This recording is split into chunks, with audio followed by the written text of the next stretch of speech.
So we're continuing our conversation with the candidates here on AM Quincy. We welcome to the program next candidate for Ward 6 City Council. Jim Coffey has stopped on by. Nice to meet you, Jim. Good to see you again, actually. It's been good to see you again, too, Joe. It's been a while. Has been a while. You were involved. And you haven't changed a bit. I don't know about that. You're very actively involved with the Beechwood Knoll School, right, years ago. That's right, yeah. That was a lot of fun, very difficult, but Sure. it was fun. And, raising the funds for the school that goes into helping the teachers defray their cost for items in the classroom, but also much needed programs, field trips and so forth. So I thank you for allowing me to come on back then and talk about that program. Yeah, we're happy to do it, and we'll do it again too in the future with the current organizers of the festival. Right. Yeah, I'm no longer involved in the Beechwood Knoll or Central or North Quincy.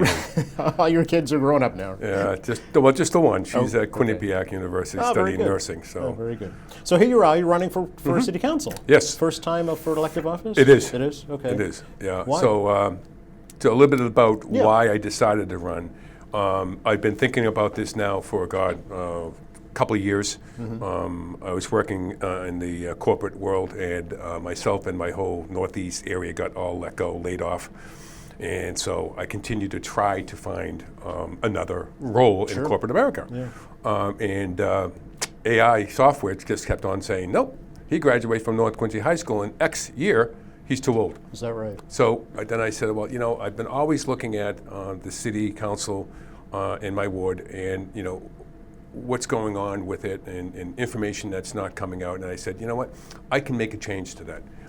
I can change the current Ward 6 to make it so that it's for everyone, not just a few, and communicate with people. There's 3 pillars and reason why I'm running, and I got a lot of those developed from talking to people for the last year and a half almost.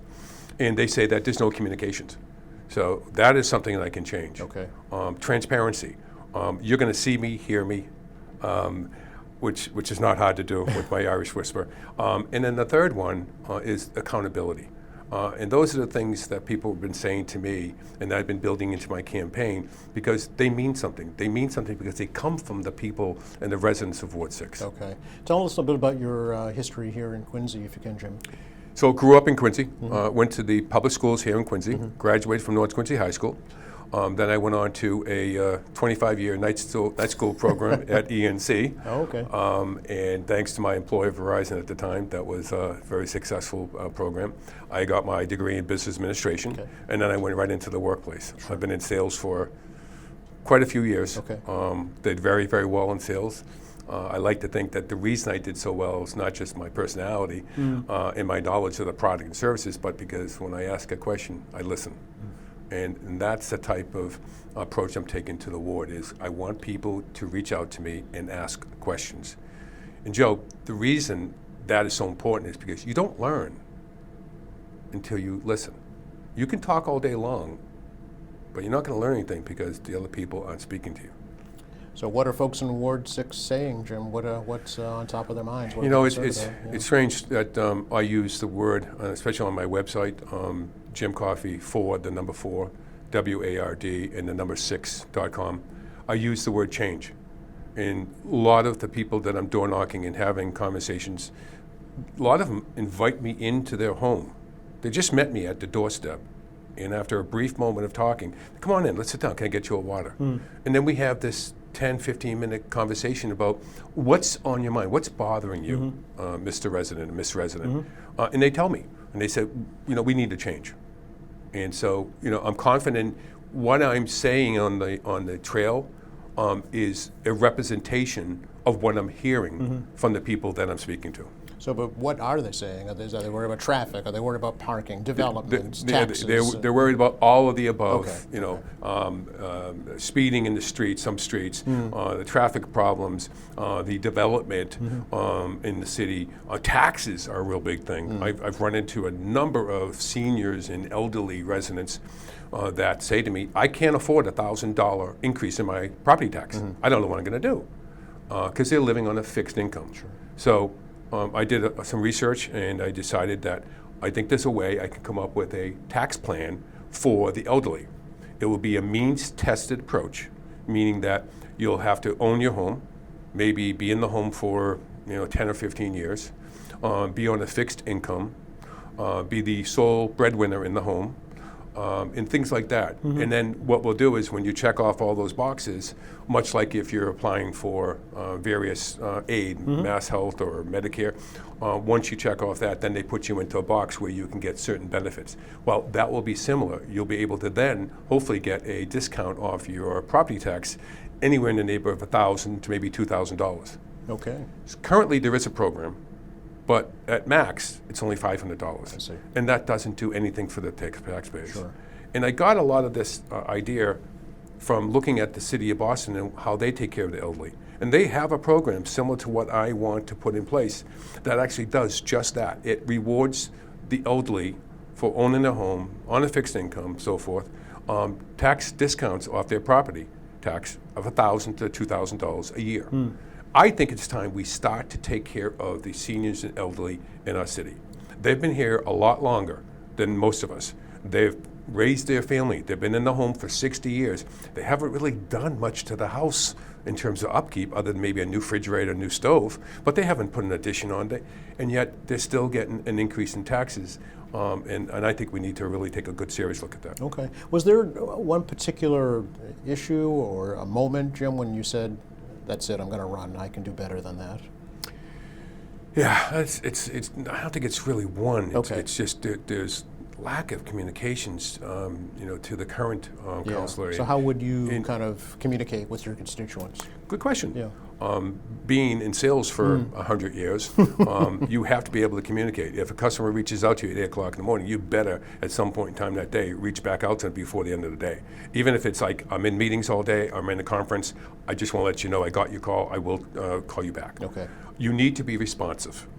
I have a plan to put in place, not just my email, the Jim Coffey 4 Ward 6 at Gmail, but also put my city council phone number and email address down in the city. Yes. My own personal email address, which I also have, Jim Coffey 01 at Gmail. It doesn't matter what medium you choose to reach me at, I want you to reach out to me. Okay. And that's the basis of communicating. And one last thing I think you'll get a kick out of this is I'm exploring putting in a Ward 6 podcast. Oh, interesting. So I ran this by a couple of people I know, and I said, so if you are, you're working, you're traveling, you don't necessarily have time to come to a coffee talk in your neighborhood. Very good. Right? So what would be, a means of communicating other than email, and how about a podcast? If you could take a few minutes, either in the morning or in the evening, and go on and listen to the podcast and see other people making comments about things that concern them, would that be of interest? She goes, oh, I think podcasts would be the best. So getting feedback before I do something, Okay. I think is also part of the communicating, is asking and then getting feedback. Okay. I hope I answered that question. Yeah, you did very much so, actually. But is in-person still part of the plan? In-person Oh, meetings? absolutely. Yeah. Yeah, and that's why I mentioned coffee talks. Yes. I don't like the town hall meeting. I don't think that really? the name really is, it's been kind of watered down and abused, I think, to some degree. So a very good friend of mine down the street said, well, what are you going to do for town hall? And I said, I'm not going to do town hall. Well, what'd She you goes, do what do you replace? mean? Yeah. I said, no, I'm going to do it, but I'm not going to call them town hall. She goes, how about coffee talks? Okay. So now that's taken off. Okay. And I hope and I plan to be able to do it in each precinct. Not just say, okay, come to this location, leave your precinct, whether it be leave Squantum and Marina Bay and come over here to North Quincy, Right. Or vice versa. Oh, I want to right. try to literally, as often as I can, right now probably start out on every 6 months, and then if I can back it off to every 3 months and make it a 3-month in each one of the 5 precincts. I think that will get a lot more draw. There'll be more neighbors that want to come out because they don't have to get in the car and drive to the other side of the ward. So Okay. that's what I want to do. You mentioned transparency. So where do you think the improvements can be made when it comes to city government and transparency? So I will be seen everywhere in the city, maybe holding babies, whatever, but I will be seen. You'll see me on QATV. You'll see me out in the ward, walking around talking to people, attending the various civic community events that are happening, not hiding from the people, but actually out there so they can see me. Someone had said to me when I asked, do you know who your counselor is today? And they said, no, I don't. And I said, and that's a shame. But when Jim Coffey becomes your city councilor, you'll know who I am. I will send out periodic newsletters. I will send out, like I said, information about having a coffee talk in your precinct. And I will be visible, which I think is what's missing today, is visibility and making sure that what I say is what I do, because that's important. People have to respect you for what you are, not for what you say. Okay. Do you think that the city government is transparent enough for the citizens to know what's going on? I think in some degree, yes, they are. I think the city tries to do a good job of providing information about who to contact for trash pickup and all sorts of other services in the city. I think sometimes what's lacking is the important issues that are facing the city tend to be kind of like held back from being addressed in the media, QATV and so forth. And when they are, sometimes they're only given little pieces and not all the details of that particular plan. And we can get into some of those issues later, but I think transparency on behalf of the city, I think, can get better. It always can get better. Okay. And your third tenet of your campaign? Accountability. Yes. You send me down to represent the Ward 6 community. I need to be accountable. And one of the things that I've learned over the years in business is that before you make a critical decision, be thinking about how that impacts, in my previous world, the customer. In this case, how is it going to affect my decisions to the ward residents? Is it going to be an overwhelming shock to them, a negative shock, or is it going to be something that they're going to be welcoming with open arms? And not everything I do down at City Council is going to be accepted as being, the right move. But as I get along into the position, I'm going to learn what positions I should take on what things that matter to my Ward 6. And that's called accountability. You need to be held to the standard of what the people that send you down there expect of you, which is do the job, not just simply vote on things for the sake of voting on them. You need to, I'm going to look at motions and ordinances and other projects that come down onto the council floor. I'm going to look at them very carefully and with thoughtfulness as to how it's going to affect the people that I represent, because I'm representing them and they don't necessarily have a voice, but I will bring their voice to City Council. Okay. We can't talk about Ward 6 and not talk about the Long Island Bridge issue, Jim, and whether or not you feel the city should continue to fight the city of Boston about rebuilding that bridge. That's it's an interesting conversation because the bridge, the Moon Island, the bridge, and the Long Island are all part of Boston. Well, there is no bridge now, but it's been reported that the city of Boston has allocated so much funding for a bridge. I think by the time they put a barge out there to start reconstructing it, it's going to double in the cost.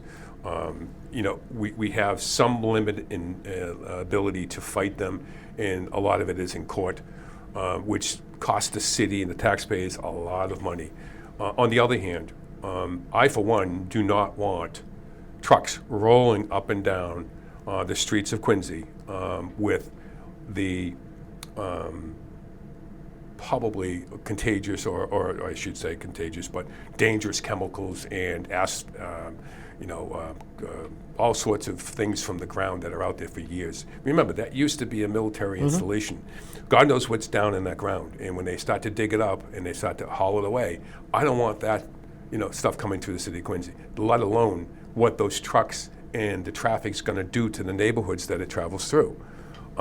So that is something that is really important that we should fight for, but we should really understand at what cost are we going to fight that for, versus what mediation can we put on those trucks in the city of Boston coming in. Things like you can't come in into the city, anything, until after, say, 8 o'clock in the morning, and you have to be out of the city by, say, 2 or 3. Okay. Some constraints on them. And then, have some sort of ability to find the contractors when they're driving down the road and they drop something on the road and they continue going. Okay. It's still developing. I'm against that bridge 1,000%. I really think if the Boston wants to do anything about that island, go ahead. knock yourself out. But do a barge, get everything off on a barge, build a marina, and let the developers come in and develop these multi-million-dollar condos and hotel and casino, but leave Quincy out of it. Okay. Want to talk about some of the citywide issues that have come up in the past year? Two that come to the fore, I'm sure you've heard before. One, the salary issue for the mayor and city councilors, and two, the statues for the public safety complex. Yeah. So I'll take the first one. Okay. I'm not opposed to really any elected official getting a raise. I think what I was disturbed by was the way that the raises went about. It seemed to me, and I attended those city council meetings, so I seen it, I heard it, and one of the things that kind of disturbed me was the way they went about pushing in the raises, one for the mayor's raise and two for the city councilors. I'm not opposed to them both getting raises, but I think the way they went about it kind of told you that it's not just a raise, it's a significant raise. And I think that that's what is really, I think, annoyed a lot of the residents in the city of Quincy, including myself. So I think that, and I don't know legally if there's any way to stop it or reverse it. There is a petition going around where they're trying to gather 6,000 signatures to get it on the ballot. I'm not convinced that that's something that can then also overturn the decision made by the city council. The second thing you mentioned was the statues. Right. I go to St. Anne's Mass mostly every Sunday at 9 o'clock. I had to say that because if I said every Sunday, there's people out there that would say, Jim, you don't go every Sunday. Sure. And so I'm religious. Maybe not to the point where the mayor is. He's extremely religious, and I don't fault him for that. Matter of fact, I look up to him as a result of his religion, and his family were the same way. I think that taking religious statues and placing them on the grounds of public property, especially the public safety building that's being built, and the way that went about as well, I think, again, causes question and concerns. If there were a picture of a policeman and his dog, a firefighter and the fire dog, and then maybe a public servant, statues in front, I don't think the city of Quincy residents would have an issue or problem. But once you bring in that religious part of it, I think that really kind of annoys some of the people that don't necessarily see the meaning that the mayor had by putting those statues. They have a meaning for them, but the meaning is lost when they're looking at a religious statue. And so that's my concern on that. Okay. Right now, the biggest project probably in Ward 6 is the new Squantum School, right? Is that yes, a good thing? finally. You do? Yeah, okay. It's got 6 or 8 years it's been in talks and making, and I was over there just the other day talking to residents and seeing what they're doing and how they're coming about, and the classroom facilities in the back. Yes, are the being, modular. Yeah, the modulars are being, and it's interesting. They're not like your modular home, which is 20 feet wide by 100 feet long. Yeah. I mean, they're big, huge. Almost like what they were at the small building at Yes. North Quincy High School Yes. Before the field was built. So I think that should and hopefully suffice. It'll have plenty of air conditioning and heating. The students that go there for the year, hopefully not longer than that. But I think the Squantum Elementary School has needed to be replaced for years. And thankfully, we were able to get, I think, somewhere in the neighborhood of 65% funding from the state and the federal government. So another kudos to the city for doing that. They've done the same thing for Central Middle School, for Quincy High School, for North Quincy High School renovation. So, and also over in West Quincy. Yep. So there are a lot of good things that the city does. We just need to continue to do more of those good things that are going to help and also serve the residents of the city. Yeah. And I want to be a part of that. I want to be a part of that because I care, probably to a fault, and I care more about doing the right job. And I'm going to be working harder than anyone on that council for my constituents in Ward 6. Do you think the city is headed in the right direction when it comes to developments? These. Yes, apartments, I think the city is the size. I think we're over 100,000 Yep. residents. I think that we've had an older downtown the city that was just not developed, and it just didn't attract people. From my understanding of development, develop good development projects, good commercial space, good residential space, and then maybe even bring in the retail to mix into that. I think you've seen it in other cities and towns in the Commonwealth.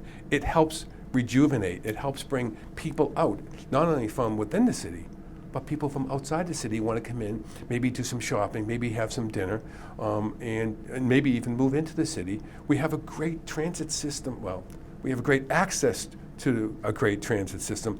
We need to make sure that that transit system continues to be improved on and runs smoothly.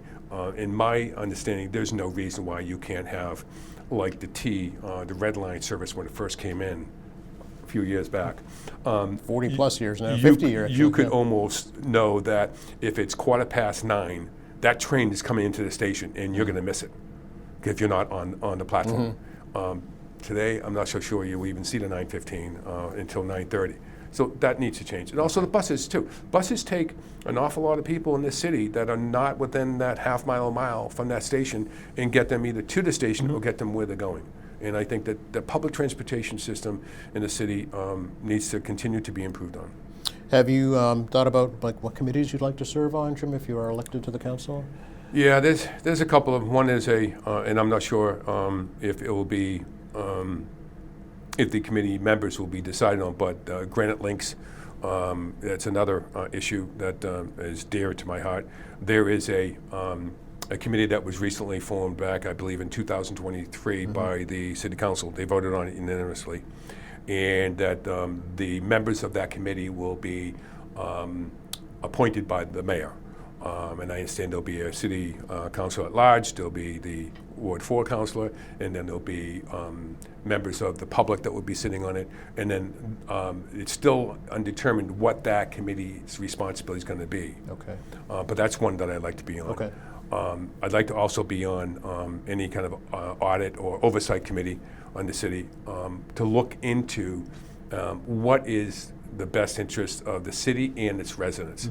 Because I think we need a little bit more oversight on some of the programs and some of the projects we have going on.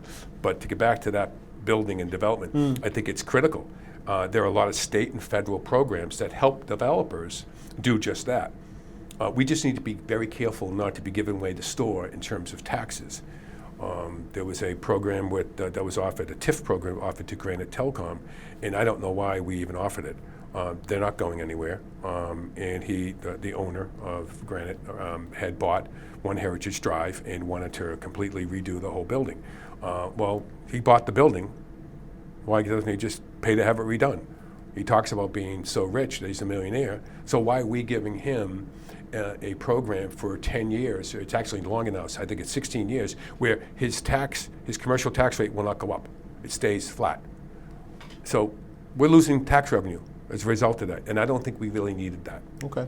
All right. Going forward to the preliminary, what's your strategy, Jim, campaigning? My strategy is, I just got my website is launched, Jim Coffey, number 4, Ward, number 6.com.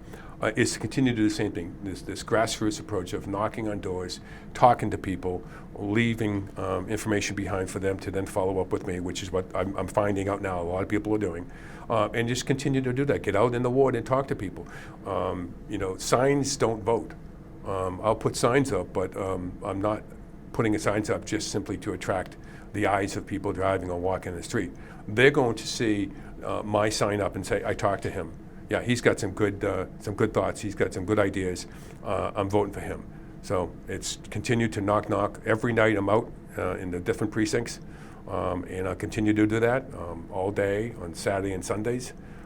It's a little hot out there, but you got to do what you got to do to get to the people.